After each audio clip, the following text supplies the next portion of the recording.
रंगदारी की बात करिएगा ना, और रंगदारी पे अगर आप मुकदमा करिएगा ना, तो झारखंड में 90% विधायक कटघरे में होंगे। सब माइंस में, कोलियरी में रंगदारी लेते हैं। सदन अभी चलेगा। सूर्य हांसदा का मामला क्योंकि आज गुरु जी के सम्मान में था, आज गुरु जी चले गए, रामदास सोरेन जी चले गए, तो इसके लिए हम लोग विशेष दिन, खासकर मैं विशेष दिन चयन करूंगा और सूर्य हांसदा के इनकाउंटर पर सीबीआई जांच की बात को। बता रहे कि वो एक अपराधी थे, 30 मुकदमे थे। अरे ठीक है, 30 रहे चाहे 30,000 रहे, किन परिस्थितियों में उसको आपने सामाजिक गतिविधियों में संलिप्त करवाया, ये जांच का विषय है।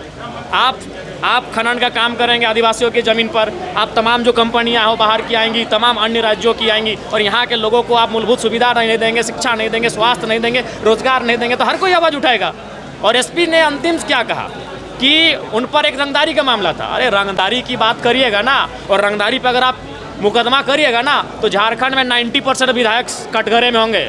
सब माइंस में, कोलियरी में रंगदारी लेते हैं। क्या लगता है कौन है इसके पीछे पूरे एनकाउंटर? इनके पीछे सफ़ेद पोश लोग हैं, इसीलिए तो कह रहे हैं सीबीआई जांच करे, क्योंकि सीआईडी राज्य सरकार से संलिप्त हो जाएगी, राज्य सरकार के अधीन है। आप सीबीआई जांच की मांग इसीलिए हम लोग लगातार करते आ रहे हैं। इसके अलावा अगर बात करें बरियातू चट्टी और कई जगहों पर आंदोलन चल रहा है, आप भी पहुंचे हुए? बिल्कुल हम पहुंचे हैं। 24 तारीख को हमारा पतरातू में कार्यक्रम भी है, और बहुत ही पीड़ा का विषय है कि आज केवल ईस्ट इंडिया कंपनी का नाम हटा है। आज उस स्थान को आज की कंपनियों ने ले लिया है, चाहे वो पीटीपीएस रहे, वह त्रिवेणी संगम रहे, वो मगध आम्रपाली रहे, वो एनटीपीसी रहे, इन कंपनियों ने उसका स्थान ले लिया है। आज लूट के नाम को विकास दे दिया गया है। अंग्रेजों के कालखंड में जिसे हम लोग लूट कहते थे, आज उसे विकास के नाम से हस्तांतरित किया गया है। काम वही हो रहा है। जमीनें जबरन ली जाती थी, लाठी डंडा बरसाया जाता था, आज भी वही हो रहा है। जमीन जबरन ली जा रही है, लाठी डंडा बरसाया जा रहा है। लोगों को रात के 2 बजे 4 बजे सुबह घर से उठाकर काल कोठरी में भरा जा रहा है। 400-500 की संख्या में पुलिस एक किसान को पकड़ने आ रही है, एक रैयत को पकड़ने आ रही है। उतनी अगर माफिया जो इस राज्य के असामाजिक लोग हैं उनके ऊपर अगर गतिविधि करती, तो इस राज्य में असामाजिक तत्व दिखते नहीं। तो बिल्कुल इस राज्य में आज सबसे ज्वलंत अगर कुछ है तो विस्थापन है। नगरी में विस्थापन का मामला सामने आ रहा है, कोल्हान अब चले जाइए, विस्थापन का मामला सामने आ रहा है। कोलांचल की तो बात ही मत करिए। फिलहाल बड़का गाँव बिल्कुल इसलिए मैंने धधक रहा है चूँकि वहाँ जो है जो बागी बनी है वो सरकार सत्ता पक्ष की पूर्व विधायक हैं। वर्तमान में वो कांग्रेस की एक बड़ी नेत्री हैं, और उनको एक धमकी भरे स्वर में टन में बात किया जाता है। इससे आप समझिए कि उनका ताकत कितना है। उन अन्य राज्यों के अति धनी लोगों का कितना ताकत है, कितना हौसला है कि वो एक पूर्व विधायक को जो जिनकी सरकार चल रही है उसको इस वे में धमकी दे रहे हैं। देखिए मुझे जहाँ तक लगता है और मेरी जहाँ तक समझ है, आप लोग भी समझदार हैं, हमसे अच्छे समझदार हैं, ये इलेक्टोरल बॉन्ड का खेल है भैया।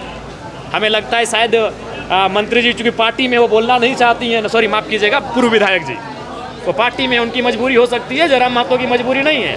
हम उनके अपोनेंट भले हैं, लेकिन विस्थापन के मामले में, विस्थापन के दर्द में हम उनके साथ खड़े हैं। अगर और दूसरी बात, ये मसला है इलेक्टोरल बॉन्ड का, हमें लगता है उनका राजनीतिक दल भी उनका सपोर्ट नहीं करेगा, क्योंकि इन राजनीतिक दलों ने इलेक्टोरल बॉन्ड के नाम में जो अभी कुछ दिन पूर्व विवादों में था, सभी राजनीतिक दलों को चंदा दिया है। जब तक कंपनियां राजनीतिक दलों को इलेक्टोरल बॉन्ड के नाम पे चंदा देगी, तब तक रैयतों का गांव उजड़ेगा, तब तक लोग विस्थापित होंगे, और विस्थापन की आवाज़ बुलंद करने पर उनको लाठियां मिलेगी, उनको काल कोठरियां मिलेंगी। ये शाश्वत सत्य हो चुका है झारखंड का। चंपई सोरेन 24 को नगरी में हल जोतने जा रहे हैं। बिल्कुल, मैं चंपई सोरेन जी के इस कृत्य का समर्थन करता हूँ, इसके कार्य की मैं प्रशंसा करता हूँ। बिल्कुल होना चाहिए।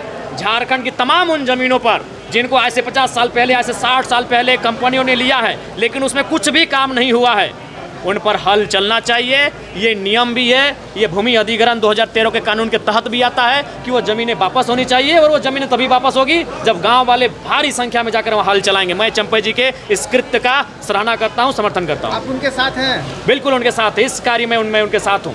9 सालों से जेटेट नहीं होने की वजह से जेटेट का मसला बिल्कुल शून्यकाल में उठेगा। जेटेट का मसला, मैं 20 तारीख को लोग आंदोलन करने जा रहे हैं, उनके आंदोलन का मैं समर्थन करता हूं। बिल्कुल, ये इस राज्य की घोर लापरवाही है, घोर अनियमितता है कि जिनके कंधों पर, जिनके हाथों में राज की बागडोर है, जो युवा इस राज्य को एक दिशा देंगे, जो युवा इस राज्य को एक दशा देंगे, और आज वो अगर हताशा भरे जीवन का अनुभव कर रहे हैं, तो मुझे लगता है राज्य की सरकार को गंभीरतापूर्वक सोचने की आवश्यकता है। अम्बा प्रसाद कह रही हैं उनका भी इनकाउंटर हो सकता है। देखिए, उनका भय जायज़ है। मैं उनके प्रति इस काम के लिए, विस्थापन के मुद्दे पर सहानुभूति रखता हूँ। भले चुनाव में हम लोग 2-2 हाथ करेंगे, वो अलग मसला है।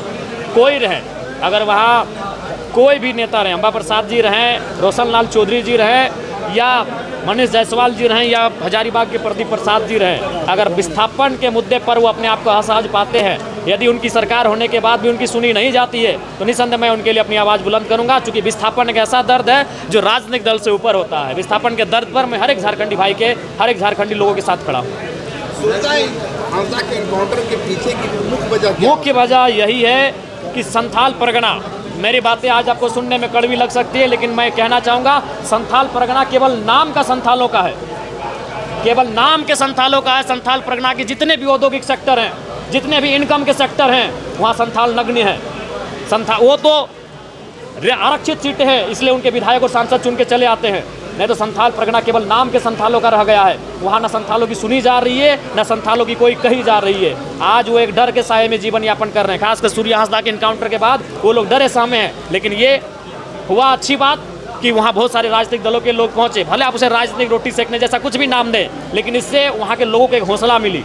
चाहे वो मेरे जाने से हो या मेरे जाने के तुरंत बाद अर्जुन मुंडा के नेतृत्व में जो टीम गई थी उनके जाने से हो, वहाँ स्थानीय लोगों को संथाल परगना के शोषित वंचितों को हौसला मिला है, ताकि वो भविष्य में फिर अपनी आवाज़ को मुखरता के साथ उठा पाएंगे। किया जा रहा है कि वहाँ के सारे जो पत्थर कारोबारी हैं, पत्थर सबसे बड़ा चीज़ है, पत्थर कारोबार। जैसे कोयलांचल में आज से और अभी भी इक्का दुक्का घटना हो जाता है।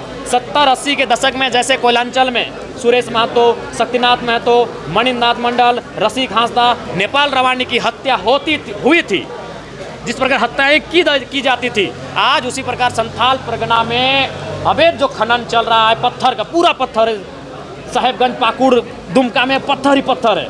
तो उस कारण से आज जिस प्रकार कोयलांचल में हत्या होती थी, आज संथाल परगना में हो रही है और आगे भी होंगी, ये मैं मीडिया के सामने कहूँगा। तो आगे अगर ना हो तो सरकार को अपना शिकंजा कसने की आवश्यकता है माफिया तंत्र पर।